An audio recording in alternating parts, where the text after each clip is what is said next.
Hey YouTube, today I'm going to be showing a quick game and a mini lesson about attacking in chess. So this game was a while back. I was 1700 and my opponent is 1650. So I think this lesson on attacking will apply to most people and hopefully it will be helpful in improving your chess attacking ability. Anyways, enough of that. Let's move on to the game, which was a Scandinavian. So simply queen takes and the queen drops back. So normally you just get development as white. And yeah, it was a pretty standard game where black has a little less activity and the bishop is blocked in, but white has this sort of loose pawn. And even though white has slightly more activity, it's roughly equal. And now it's important to note that for any sort of attack, it's necessary to have more development and activity than your opponent. If these pieces were out here, they could easily defend against any threats that you might have when you attack. So having more activity is always nice to have during attacks. Now here's a very crucial move that I played, which was queen to d2. And for any sort of attack, you need to be able to set it up with your pieces. We have to look at the board as a whole, right?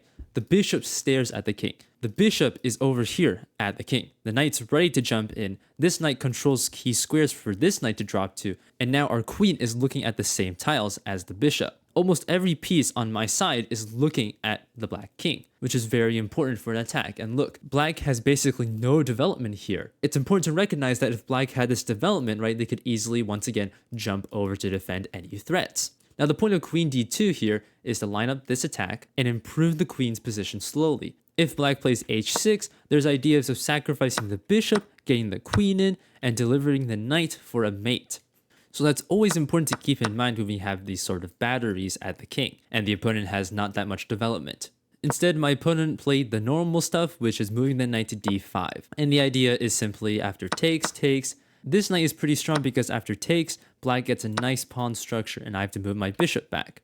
Now here my opponent plays b7, the top engine move, which I think the idea is to put on b7 and maybe play for something like this in the center of the board to open up the bishop along this diagonal. And here I decided it was time to strike with c4. And my idea was to utilize this bad activity here in order to get a head start on this open file with my rooks. So once again, aside from attacking, it's very important to take advantage of getting as much activity as you can, because obviously if I have doubled rooks here, it's very strong for me. Here my opponent plays bishop to a6, not taking this pawn, so I decided to take now, and after takes my bishop, queen takes, and now pawn takes. And now that the position has opened up, you can see that white has a much better position here, even though it says it's only plus 0.2. The rooks are ready to come out here like this, control all the activity, and just because of this one move b7, black struggled to get their pieces out, and white has a very nice position here. Now once again, look at this knight, right? Look at the piece activity, ready to pounce on the king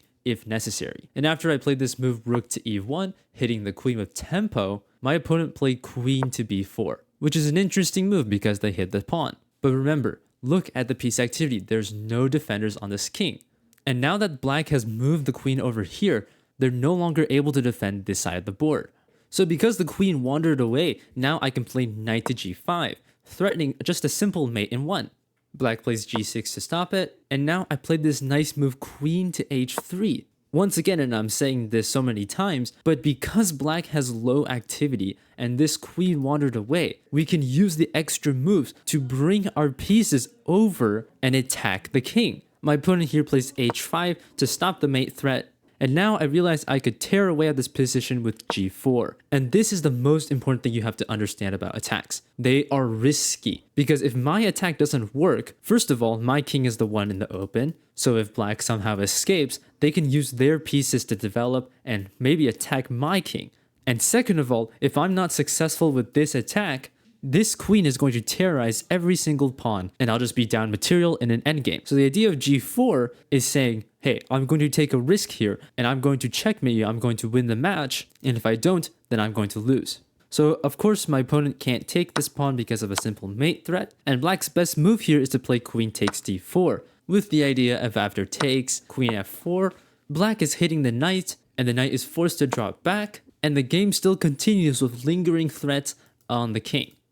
But my opponent didn't play that because they're not some stockfish who can look at this attack and be like, oh, I'm just going to take this pawn. Instead, my opponent played queen to d2, immediately attacking this knight. And here's another common theme, which is something called a rook lift. And what a rook lift is when you bring your rook up, you lift it up towards this side or this side of the board to attack the king.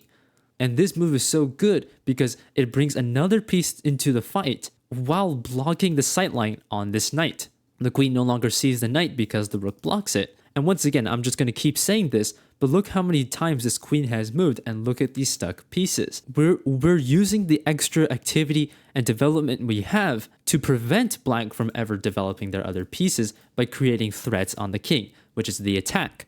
Now with this rook lift idea, I'm still threatening to open up this king while bringing a rook over to g3 and just slam this king down. And now here my opponent plays king g7. And this move is once again saying, if you don't manage to checkmate me with your pieces, I'm going to win your pawns, and even I have ideas of attacking you because you opened up the king with the move g4. So attacks are risky, but if successful, they are very rewarding. So now I just took, and my opponent played rook to h8. Can't take because of this pin, and now it's about tactics. Almost in every attack, you have to find a tactic that allows you to win. And here I found knight takes f7, which is not the entirely best move per se, but it's still a really good move. And the idea is, if black takes, then our queen and rook line up and just butcher this king, and it's just going to be mate. So the king doesn't take, and black plays rook to h5, moving the rook out of the way of the knight and hitting the queen. And now where do we move the queen to take advantage of black's position? Sure, we can play something like queen to e6. This is a very fine move, defending the knight, stopping any rook threats on the king, and this is just a very powerful position for white. But there's an even better move than queen to e6, and that is the move queen to c8. And once again, I'm just going to keep saying this, we're using our pieces to limit the opponent's pieces so that they cannot move and respond to our threats. At the moment right now, black can only use their queen and rook. They have nothing else. This knight is pinned, and if it moves, we just take the rook. And we're threatening to come over onto b7 and just trap the rook entirely, right? For example, if black takes this knight, then just queen to b7 and we win the rook. So here, my opponent has basically no moves. So they decided, okay, I'm just going to take this pawn, and I'm going to respond to your threats. So I decided, okay, I'm going to save my knight to d6. And now I'm opening up this king to my queen. Now my opponent played a very good move here, which is queen to f4, centralizing the queen, hitting the knight, and just trying to cover as many squares as they can to limit the amount of threats. So if you're defending from an attacker, it's always important to look for squares that you can get the most activity out of, because of course you're limited, right? These pieces here are stuck in the corner.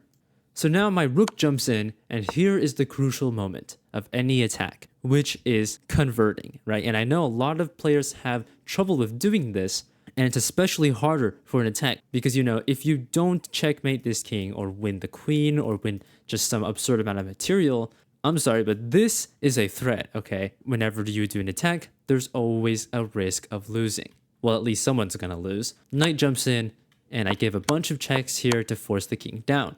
And look at this geometry once again. The knight is defended, and when the king moves, the rook now slides and gives a check, which is defended by the knight, which is defended by the queen. And here I found a win with rook takes, pawn takes, and knight to e3.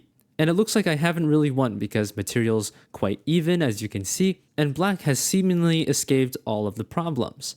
Of course, there's threats of a fork, but black can just move out of that, right? Well, that's the problem because queen to b7 threatens to trap the rook because it's just pinned right now, and we're threatening a fork at the same time. And so this is the cashing in of the attacking phase, right? You need to cash in your earnings, your reward. And so here we're going to cash in material. We're not going to get a checkmate, but we're going to cash in material. Now, be careful because it doesn't end until you win. My opponent tried to play pawn to d4 with this sneaky little trick. And if you try to rush to play queen to b7, looking to trap the rook and cash in too early, black takes this knight, and look at this. This is not good.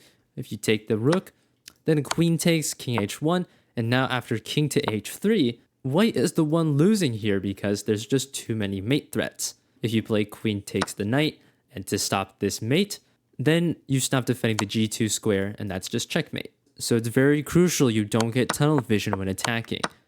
Respond to every move, every threat, because you're not out of the woods yet until you win. There's just a simple fork here with knight to g2, and when I was playing, I clearly remembered trying to play queen to b7, but kind of scared of this pawn attack onto my king, which is just a huge tunnel vision problem, right? You can't be doing that. Just play it calm and slow and respond to every move. Think about every move. Calculate every move until you win.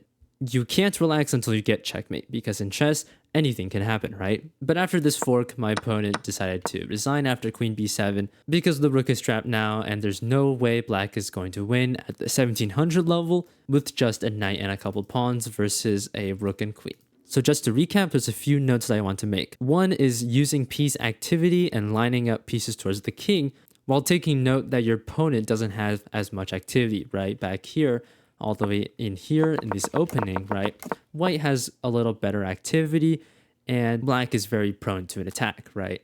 If black had more pieces out, this attack would probably not be possible. The second key thing is to note that there's always a risk, right? And finally, for the third point I wanted to make in this mini lesson was that don't get tunnel vision. The game doesn't end until you win. For a fourth quick note is that attacks need you to slowly develop the pieces, right? My queen slowly walked over here and only was then able to slide this way and threaten some stuff. And yeah, if you want to see more of this content, then I'd be glad to showcase games where I think you could learn something out of them and apply it to your own games. So yeah, that concludes it. Thanks for watching and hopefully I'll see you again.